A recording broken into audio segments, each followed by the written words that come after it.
According to the theory of evolution, the origin and development of the universe and all its systems can be explained solely on the basis of time, chance, and continuing processes. All living things have arisen from a single-celled organism. A second and opposing worldview is the concept of creation. According to the theory of creation, everything in the universe has come into being through the design, purpose, and deliberate acts of a supernatural creator.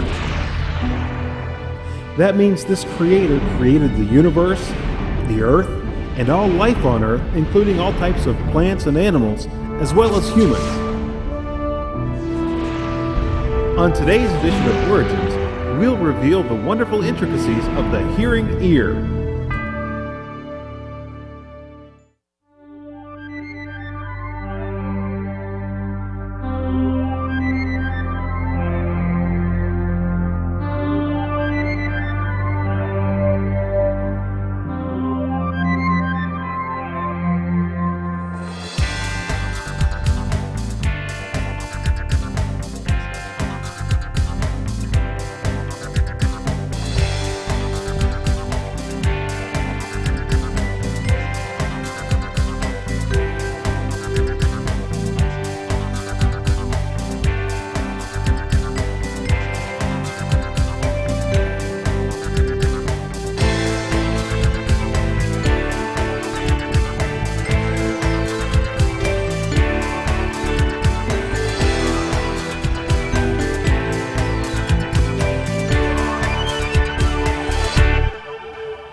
Hello, my friends, and welcome to Origins. I'm Don Chapman, and I'm your host. It's so good to have you with us today.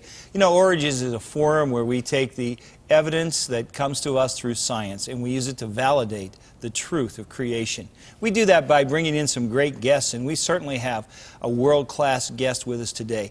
Dr. David Menton is our guest today, and he's going to be talking about the hearing ear. Dr. Menton was a professor for 34 years in the medical school at Washington University in St. Louis, Missouri, one of the top medical schools in our nation. Dr. Menton, can I just say what a high privilege it is to have you with us today. Don, it's a pleasure to be here. We're going to look at the ear. The Word of God have anything to say about the ear? Yes, you know, the Bible doesn't mention every organ in the body, of course, doesn't mention livers and spleens and what have you. But God's Word does mention certainly the eye and the ear and actually several other parts of the body as well. But in Proverbs chapter 20, verse 12, we read that the hearing ear and the seeing eye, the Lord has made them both. So he lays claim, responsibility for He's the maker. Making them. What exactly is hearing? Well, hearing is really listening to air pressure. To air pressure.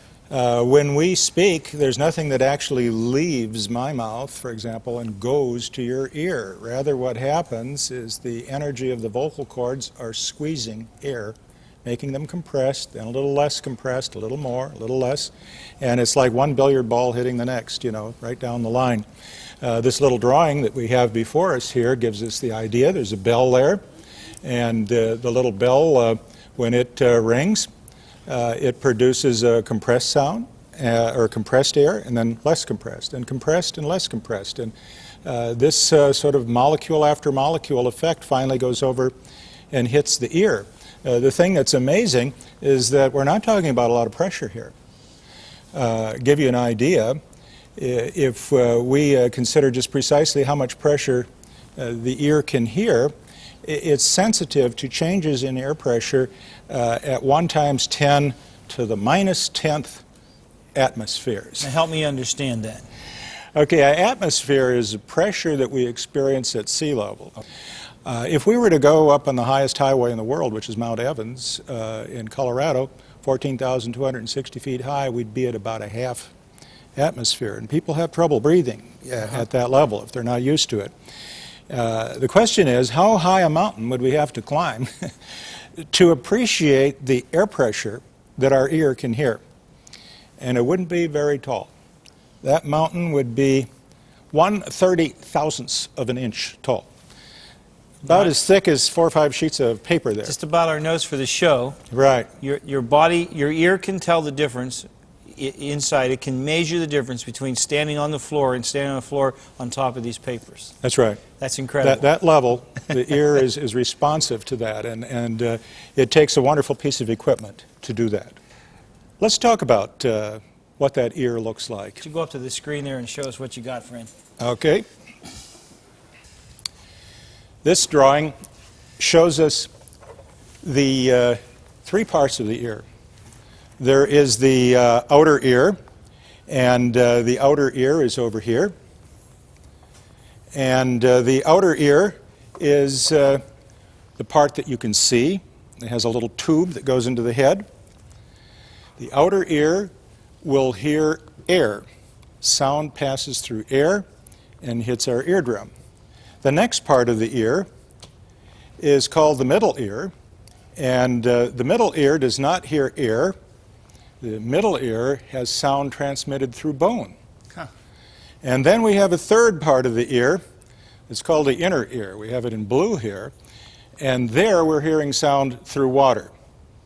So because we live in air, sound begins in air, hits our eardrum, wiggles the eardrum, then it wiggles three little bones that are linked one to another, and finally the bone changes pressure in a liquid. Now we have a problem here going from air to liquid because these nerve cells that can hear finally, they have to be in liquid. As we go from air to liquid, we will hear very little of what is being transmitted, and it's because of an impedance mismatch. What do we mean by an impedance mismatch? Well, if you try talking to somebody in a swimming pool, if they're underwater and you speak, 99.9% of the sound energy reflects off the water and comes back up. Doesn't penetrate the water, that's right. Right. A tenth of 1% might get down to that person in the water. And this is the problem we have here. So this is corrected right here with those bones of the middle ear. As it goes through there, that restores that impedance mismatch. Let's just sort of look at the different parts of the ear. We'll start with the outer ear. We call this thing the auricle, so we don't confuse it with all the rest of the ear. And then inside this funnel-shaped auricle, there's a tube in there called the external auditory canal. And finally, my favorite subject, earwax. Is that right? I thought it was mucus, but earwax is right up there, huh? Earwax is right up there with everything else. All right. Let's look at that ear. There are three muscles attached to each ear. There's a muscle here, there's a muscle here, and there's a muscle here. And some people say, well, what good do those muscles do? And I'm not quite sure what they do. They can change the position of the ear a little bit. We know that the ear is important for hearing.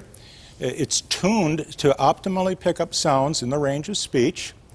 And these muscles are really part of the muscles of facial expression, too. You see, Sure. we have all these muscles. Here is a happy muscle over here that lifts the corner of the mouth. We have a grimace muscle right here. And then we have a sad muscle right here that can lower the mouth. We even have muscles in our chin that gives us the Kirk Douglas dimple. Yes. And we have muscles on our forehead which can wrinkle our brow. And all of these muscles change our face and make it very, very dynamic. And could we live without it? Yes, without most of these facial muscles we do pretty well. Let's look at the ear. You know, it's kind of interesting. The shape of that ear is such that we can tell the difference between sounds behind us and sounds in front. Darwin, when he looked at the ear, wasn't sure what its function was, and he was very much taken by a little bump. You can feel that bump right here on your ear, out on the inside. And Darwin said that that was a leftover in evolution from our ancestors that had floppy ears. Now, I know you're having a little trouble imagining this, so I just thought I would bring a floppy-eared creature along to show you. And there he is. That's my dog, Kadar. I don't suppose I have an hour available to talk about Kadar. We'll do that on another show. Okay, do that another show. He's worth an hour. Okay. But anyway, there's your floppy ear. Now, I don't believe that for a second. I don't know how you design an experiment to disprove a statement that that little bump in our ear is a leftover from our floppy-eared ancestors, but a lot of that incautious type of thinking goes into the evolutionary view. Let's start with the opening, the auditory canal that goes into the skull. Right there, I know there's some thought that's gone into the design of the ear, because that canal is about 1/3 of an inch in diameter here. And the length of the canal is about 1 inch long. That means you can't get your finger in your ear. You imagine if we could, we'd punch out our eardrum. Yes. But that 1/3 to 1 inch ratio, think of it like an organ pipe. It has just the right tuning to be optimized to maximize sound in the frequency range of human speech. Lining that ear are glands that make wax. And this wax is a special kind of filamentous wax that is an electrostatic filter. You've probably seen these electrostatic filters that you can buy to clean the air. Well, we have electrostatic air filters in the wax of our ears that trap all this dust. Okay, give us your household hint now. How do you clean the filter in your ear? Well, that's kind of a problem, isn't it? Once you catch all the dust, the next thing you have to do is get rid of it. And to do that is kind of interesting. It turns out that, on our body, the skin grows straight up, gets to the top, and falls off. But in the case of the lining of our ear, the skin grows sideways like a people mover in an airport. Is that right? And there have been studies where they put little markers on the eardrum and on the ear canal there, and they noticed that these little markers moved over time, so that they moved to the edge of the eardrum and then kind of moved spirally out through the eardrum by the skin growing sideways. Now, let me just make sure I understand you.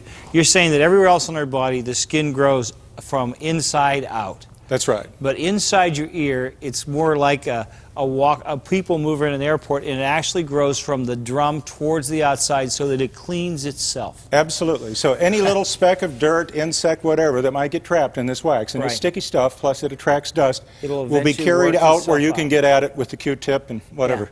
Let's move on to the middle ear. The middle ear has these, it begins with a little eardrum, the tympanic membrane, and then the 3 small bones of the middle ear, the ossicles, and then there are little muscles attached. The smallest muscles in the body are attached to these smallest bones of the body.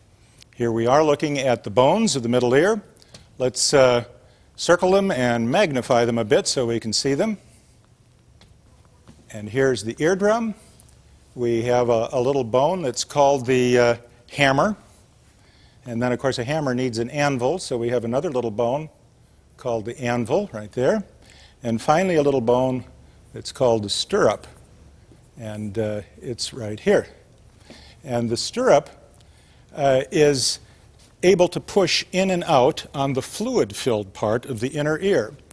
And the mechanical advantage that you get from moving this eardrum will move the hammer, that will move the anvil, that will move the stirrup, and will restore that lost energy you have going from air to water. The amazing thing is how little the eardrum has to move in order to hear something. We have a hearing sensitivity of about 1,000,000 to 1. That would be from a quiet whisper to maybe standing next to a jet aircraft engine. But at that quiet whisper, if I speak as quietly as I can here, just how much is your eardrum moving to sense that sound? This is just amazing. In the range of human speech, about 4,000 cycles per second, our eardrum responds to movements of 1/10 the diameter of a hydrogen atom.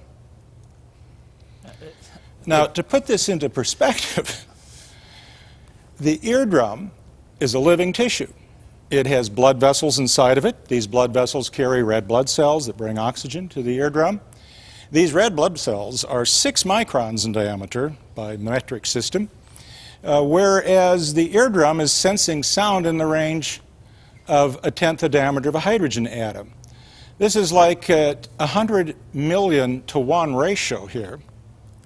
And we are able to hear this. Think of it, the amount of noise that we must have that we are presumably able to hear just from the blood shaking our eardrum while the eardrum is responding to these tiny little movements in the range of hydrogen atoms. Absolutely amazing. Well, it's a noise filter that we really don't understand. The bones of the ear are sufficiently small that they weigh 1/10,000th of an ounce, the little bone that is the stirrup. It's 3/10 of an inch long, and most bones in our body have muscles attached to them, so I know it won't come as any big surprise that these tiniest bones of the body, which, by the way, are the only bones that don't grow. When the baby's born, those bones are full size, they never change. All the rest have to grow. Here we see them in place in the middle ear. Here's the hammer. Here is the anvil. And here is the stirrup. Now this muscle that comes along here touches the hammer. And what it does is it dampens the hammer and the eardrum. Have you seen how the timpani player can put his hand on the drum head and cause the ring of the drum to stop? Yes. That serves that function. The smallest muscle in the body is the stapedius muscle, and that little muscle is attached to the stirrup, and those two muscles work in concert to dampen the bones of the ear, so that if we hear a very loud sound, before that sound even registers in our brain, these little muscles are responding reflexively to dampen the bones of the ear and the eardrum so it doesn't overload. Incredible. Absolutely incredible. What sort of a creator do we have that can do such a thing? He's an incredible God. Well, this is kind of an interesting story here. Evolutionists have tried to explain how those little bones in the ear would have evolved. And the story goes something like this. Reptiles, which are supposed to have evolved into mammals, have several bones in their jaw, whereas mammals just have one bone on each side in their jaw. Reptiles have just one bone in their middle ear, and mammals have three bones in the middle ear. And the story goes that the bones of the jaw of the reptile migrated up into the ear to form the ossicles of the ear. You watch bone migration a lot, I suppose. Makes you kind of wonder how they ate while the bones were doing the migrating. Dr. Menton, we've got to take a break right now.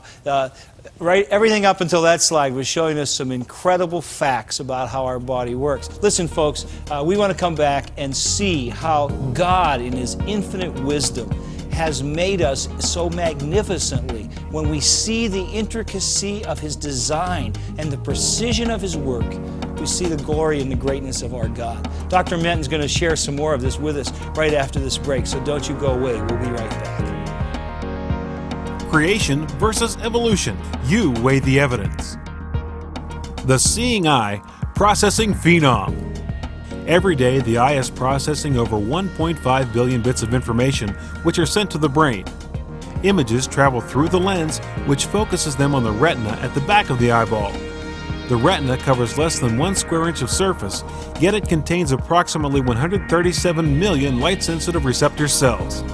130 million are rod cells designed specifically for us to see black and white, and 7 million are cone cells allowing color vision.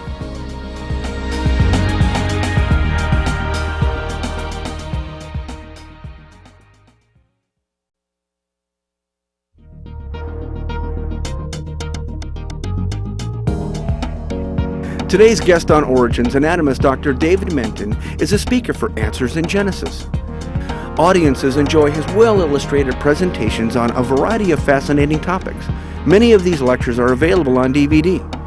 If you are interested in the subject of creation, you'll definitely want these for your own. Orders are being taken at 800-778-3390. You can also write to Answers in Genesis, P.O. Box 510, Hebron, Kentucky, 41048, or visit the website at www.answersingenesis.org.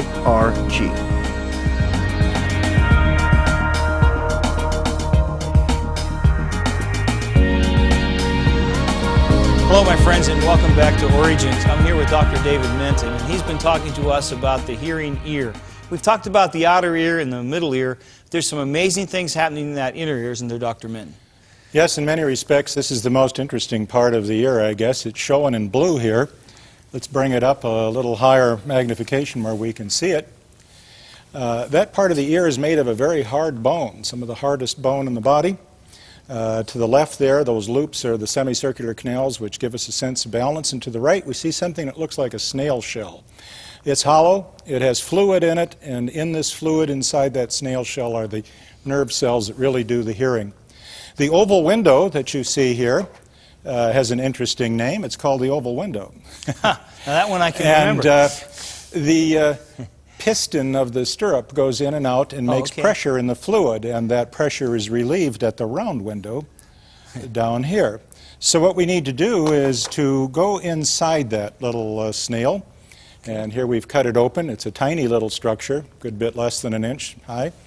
And we note that inside, the sound pressure from the foot plate of that stirrup pushing in and out creates pressure that goes into the upper part of a three-chambered spiral loop, and that sound goes round and round till it gets to the top up here. When it gets to the top, it comes back through the lower chamber down to the bottom. And when it does that, it causes this triangular chamber, which is in the center here, to sort of hop up and down at the frequency of the sound that you're hearing from the pressure of that little bony stirrup. Let's magnify that part of the cochlea, which is what we call this structure. This is the upper chamber here, the lower chamber here. The middle chamber is what hops up and down. And in here is the most remarkable of, I think, all of the organs that I can think of related to the sensory nervous system.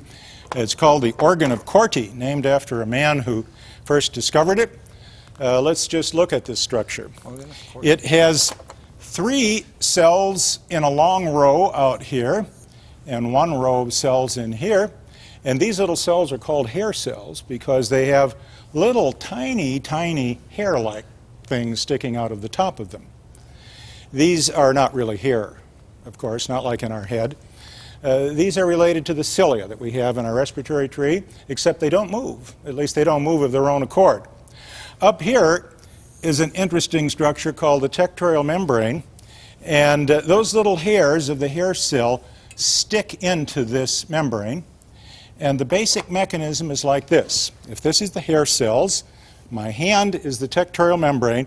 As this chamber hops up and down, the tectorial membrane slides across that green structure. That wiggles the hairs. Let's just take a look at that structure in the electron microscope, the scanning electron microscope. Here are the hair cells here. These are the inner row of hair cells along here, and there's 3 rows of outer hair cells, and that membrane we talked about would just lie right over the surface here. And it's the wiggling of those hairs that produces sound. That inside the ear. Inside the organ of Corti. Yeah. Let's kind of magnify the hairs for you. You can see them at higher power. You see the inner hair cells with their stereocilia towards you, or hairs, and then 3 rows of outer hair cells. Let's crank up the power a little more here. And the thing that is so neat is that in the outer hair cells, these little hairs are arranged like organ pipes. Notice we have a short row, and then we have a little bit taller row, and then we have a taller row yet. And it's the wiggling of these hairs that generates electrical currents. Let me show you how that works. This is an extraordinary piece of research that is relatively recent. On your left, you see one of the hair cells and the little stacks of hairs at different heights. On the very end of these little hairs, which are below the level of the microscope, remember, these are tiny, turns out there's a molecular trapdoor. The trapdoor opens and closes. Here we see it at a higher magnification. There's the trapdoor right there. And it's made out of molecules. And the opening is made out of molecules. But are you ready for this? We have a molecular spring that is attached to the molecular trapdoor, which in turn is attached to a bracket that is on the next longer hair. When sounds are heard, this little trapdoor needs to open and close at the speed of the sound. So at the high frequencies, 18, 20,000 cycles per second, this door has to open and close. And this apparently is adjusted by the molecular spring, which in turn is attached to the bracket, which slides up and down to adjust the spring. You know, I don't think I really care to get any more complicated than that, but this causes then electrical ions to pass inside the hair cell, where it produces current that goes to the brain and is interpreted as Beethoven's Fifth Symphony. The intricacy of this and the detail of this absolutely makes it impossible for it to happen by chance. Absolutely. In fact, the only way to escape the possibility that there is a creator and a designer is to just simply suppress the truth. You've done us a great service. Thank We're you. so thankful to have you and your expertise with us today. You've given us a great gift. Thank you so much, my friend. I thank you for being with us on Origins today, and I hope you'll be back with us soon. And until then, God bless you. And remember, it's God's view that He made you, and that should be your worldview too.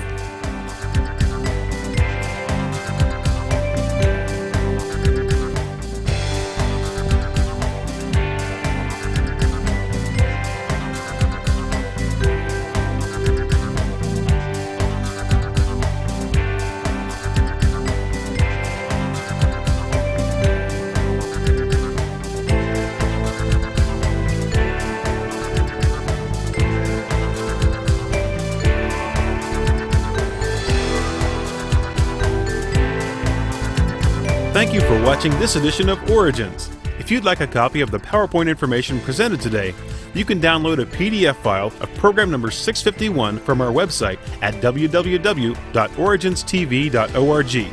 Or for a DVD of this series, send a $12 donation to cover shipping and handling and write to Origins program number 651, Cornerstone Television, Wall, Pennsylvania 15148.